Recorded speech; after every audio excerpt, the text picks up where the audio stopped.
right, with me, Gary Snyder. We're on the J35 Honor roll. Honor roll. So this belongs to Dean Fitzpatrick. Okay, and he's the ringleader of this J35 fleet, which is Dean, I understand is growing here in Detroit.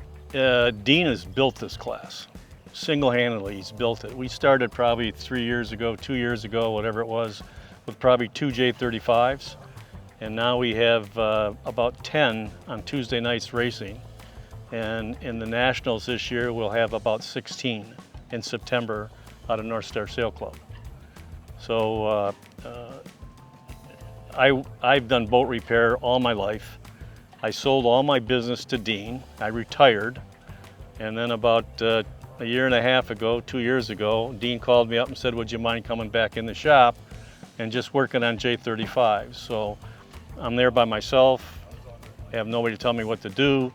It's sort of a nice thing for me. I work at my own pace. And Dean has bought a number of J35s that we're rebuilding, and we'll hopefully move those into the fleet. We've just moved our first one in this year that we totally rebuilt, and that won't be at the regatta this year, but he'll be out sailing racing this summer with us. That's cool. Is he outsourcing boats, looking online, finding good ones to bring in? And let me tell you, there is no good J35. Every J35 he has is a total redo. So, I mean, I pull the entire interior out of them. They're wet core. We replace all the wet core. The instruments are usually trashed. The gear is not any good. So we basically start from square one and just go right through the boat. And I'm not saying they're perfect when they come out, but they're probably better than what they were when they were built. That's cool, because it was always a great, or it is, and it always is a great sailing boat. These are good family cruising boat, and now they're almost like it's like their rebirth. They're better than they originally were. Well, if you think about a J35, I mean, you can get into these things anywhere from 15,000 to 50, 60,000, depending on what it's like.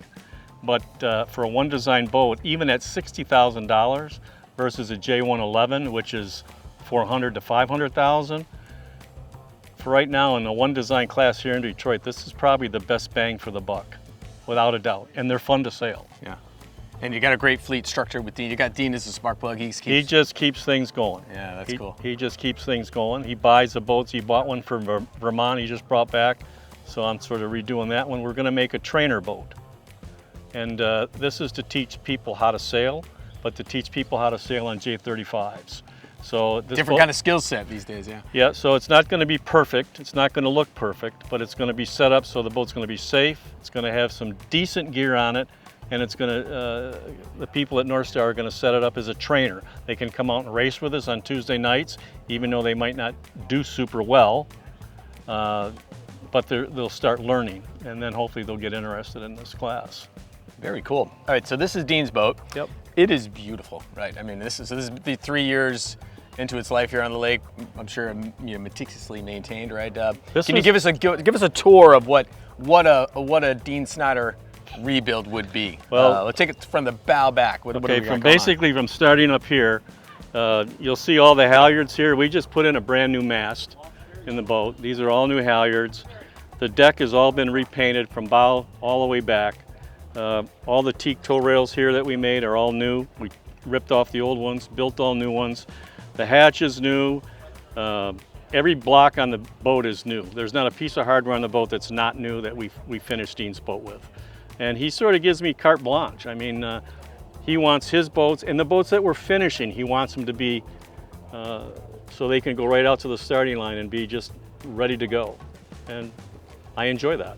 Was there a chance to simplify the deck layout in any way? Were you able to make some changes? I've probably made the most significant changes on a deck on a J35 than anybody's ever done. I think right now for a crew setup, this is probably one of the easiest 35s to sail. I've tried to just eliminate all sorts of gear and just put on what you need. Show me what you did. Could you walk me through? Well, a lot of the 35s have bullet blocks and cleats and everything on the deck for this foreguy to go back. And then they put a cleat on each side of the cabin. If you'll go and look at other 35s, some of them have 3 and 4 of those jam cleats down each side of the cabin. I think it's the most ugliest looking thing I've ever seen. So this little unit here is I just Same place where everybody has it, but I just took them back to 2 little turning blocks and then took them back to 2 jam cleats. So the guy that's working the hot box in the cockpit can work those from either side very easy. And the boat looks good. The topping lift, which is sometimes off to the side and back to a cleat on the side over here, I just set and put on the main hatch. So just things like that. The turning blocks have all the halyards coming out, and they go back to the sheet stoppers. And the winches that we put on were new. You got the halyard winches, and then you got your spinnaker sheet winches. So basically that's your whole layout. The tracks are hooked up, which a lot of the 35s have, but they move together with each other. You can pull it from the back of the cockpit there, and then the tracks will go, the 3-track and the 1-track will travel at the same time. Wow, cool. So that's pretty high tech. That's all. Well, some of the 35s have that. Yeah. And so. Smart thinking. How about the cockpit? You want to take us back there? Anything, sure. Anything going on? Sure.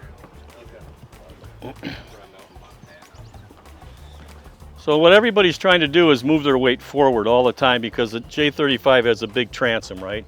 And it has a tendency to drag through the water. So we're trying to always move the weight this way.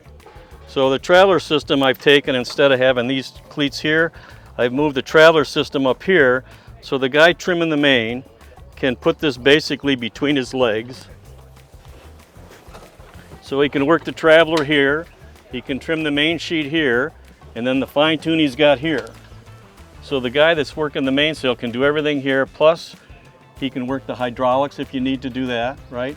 And then these things are on a swivel for the car track, so if we're going upwind and we need the car to go up in front, instead of taking somebody off the rail, he can just reach over to that and just pull that himself. So once we start sailing, the main sheet guy is obviously trying to get his sail to look right, but if you need something, it's very easy for him to just tweak things in and out.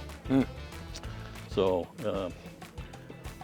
basically that's the whole cockpit. You got your spinnaker sheets that come up here, your Genoa sheets just come back to here, and you're done. Main trimmer is very key on this boat. Main trimmer is very key on this boat. Very, very, very important person. So he basically controls all this in here. When you tack, the main goes in and out, and then as we go upwind, he can also control this here for your jib cars, and then also he can work your hydraulic backstay in and out. When you have a good main trimmer and this boat is locked in, yeah, what does it feel like? It feels really good. The guy that's driving the boat really has the most, I mean, you have to be a good driver if you're going to sail in this class. And there's guys that are sailing in our class. I think the J35s in Detroit have probably the most wins in national J35 regattas. Bill Wilner, that sails his boat, which is Wild Ride, he's won 5 or 6 of them. He's an excellent sailor. You got another guy on Falcon, Mike Walsh, another guy that's won 5 or 6. Excellent sailor. I've only been sailing the J35 now going on 2 years, so I'm still sort of learning. But we went out and won our championship in Annapolis in 2022. So we're happy with that. I think this year coming up with 16 boats is going to be a lot more intense. The crew's got to be better. And what's happening right now, as you'll see around here, some of the 35s all of a sudden are starting to attract what you so-call a pro. Ah, you know what I'm saying? Yeah, so now the talent level is moving up. You're allowed 1 pro on the boat, but a couple of years ago there wasn't any. And now each boat's getting their pro. And so I think the talent level is moving up. The people that are in the back are getting better. They're moving up. So it just gets harder and harder and harder to win. It's almost a first look. I mean, when we first started, so we got almost 30 years ago, the J35 class was kind of the class at the time too, and that's where the pros were at. And, Yep. Yeah, it's amazing. 30 years later, we're still. This is just a good boat to go sailing in. It's fun to sail. The speed is good.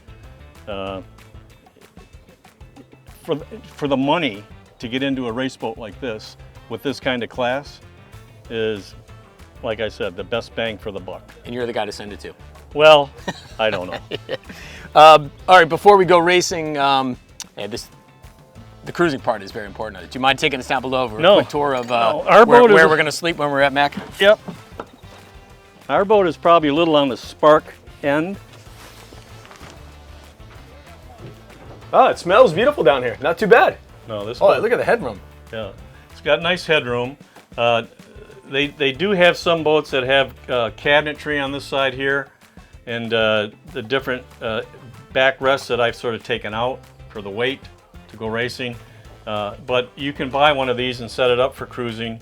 Like going to Mackinac, you got a double on each side here, you got a single up here, and a lot of the guys put a pipe berth on each side. Sure. If you're going to go racing. But it's got 4 good bunks. Some of the boats have V bunks up here, but you're going to find the guys that race these things basically have taken that out just because the weight. And the sails can stay there. The sails can stay there. Yeah. So you could make it, if you're going to cruise the boat back, you can actually make a V bunk that you can take in and out and cruise it back from Mackinac that way, and so have a nice double up there. Cool. So on the class, like some of this wood here, these boats are very class rule specific.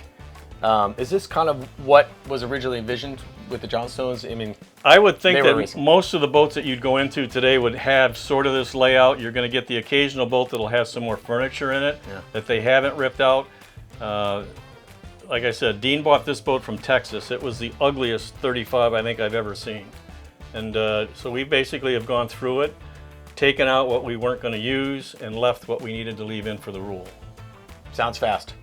There you go. Fast and pretty. Well, nice job with this, and congrats on building the fleet here. It's cool to see. Yeah. Thank you. Well, Dean is a big part of it. And the good thing is, it's even the guys that are in the class, it's like a family. It's not like I would say, well, even the Melges that my sister sails in a lot. I mean, that's a dog-eat-dog type thing. But this is a very family-operated area here, where all the families are together, at the club and stuff like that. So it makes for good parties and good sailing. Cool.